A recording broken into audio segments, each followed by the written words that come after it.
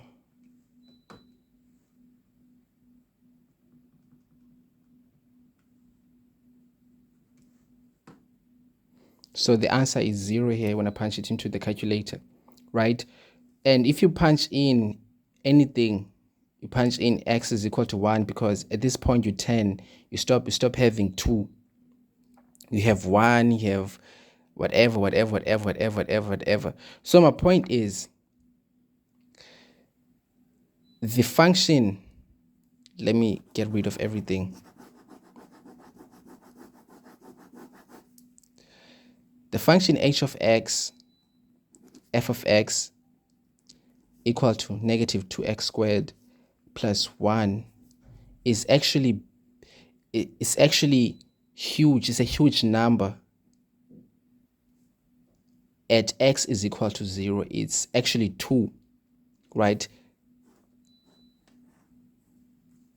It's a huge number. This is the biggest y value for the function of x, right? It's the biggest y value. It's the biggest y value. So this biggest y value, if you go to h of x is equal to 3 to the power f of x, which is the same thing as 3 to the power y. Y is this, is f of x, right? These are the same thing. Same thing. So we will have your 3 to the power 2. H of x is equal to 3 to the power 2. So h of x is equal to 9. This is the maximum value of h of x. Why? Because this is the last positive value for f of x. The highest value, which is positive for f of x, is 2. That's the turning point. So that means the last biggest number, which is y, is 2. So f of x is going to be 2 here, because you're looking for the maximum number of the function h of x. So if you're looking for the maximum number of this function, you need to look for the last value of the function right there. So that's why you end up having h of x is equal to 9, right? So it's all about, I hope I'm explaining this properly. It's all about input and output. You input here, h of x is equal to f of x, right? Is h of x is equal to 3 to the power f of x. H of x is equal to 3 negative 2x squared plus 1. You are inputting x values, and the only x value that you will input and you will get the biggest number out of all of them is 0. So when you input 0 here, you'll get the number 9. After inputting 0, if you input any other number, 1, 2, 3, 4, 5, up to positive infinity, you'll get a number that is less than 9. The same thing is going to happen if you input any number that is less than 0, from negative 1 up to negative infinity. You'll get a number that is less than 9. So that is where it is coming from. So if you don't understand this question, send me a message on WhatsApp so that we can discuss it further. I know it's kind of complicated, but you will understand it. So 4.5 says, what transformation does the graph of y equal to f of x undergo in order to obtain the graph of y is equal to 2x squared minus 2? Okay,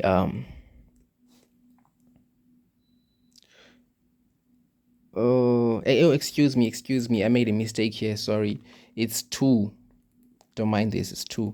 That's why I was getting a wrong value, which is 0. Sorry, let me fix it. So let's punch it back in. Still 0, so it doesn't matter.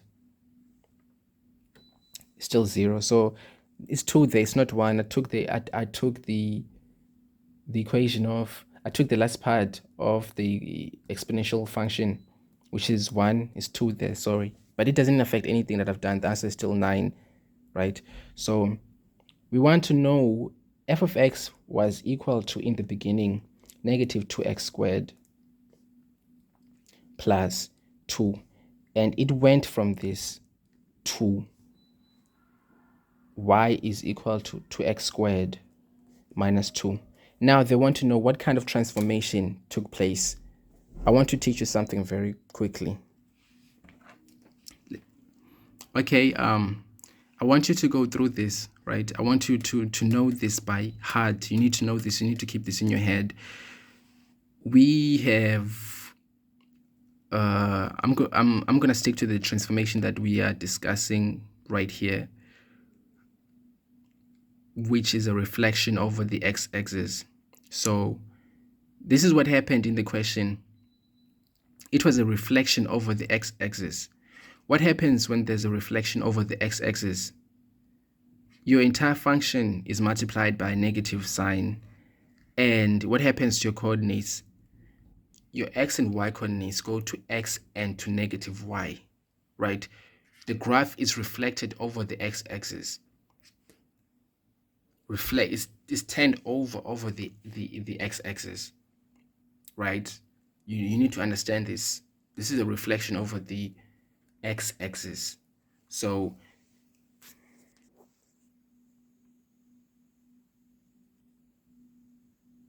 therefore, you will say the graph was transformed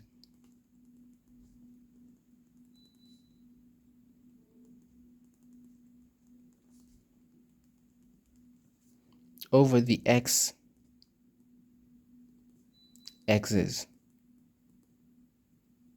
That is the kind of transformation that took place, right? Let me show you. Like, this is the answer. We're done with this question. Let me show you a little bit more what I'm talking about. I told you, right? This is the transformation over the x-axis.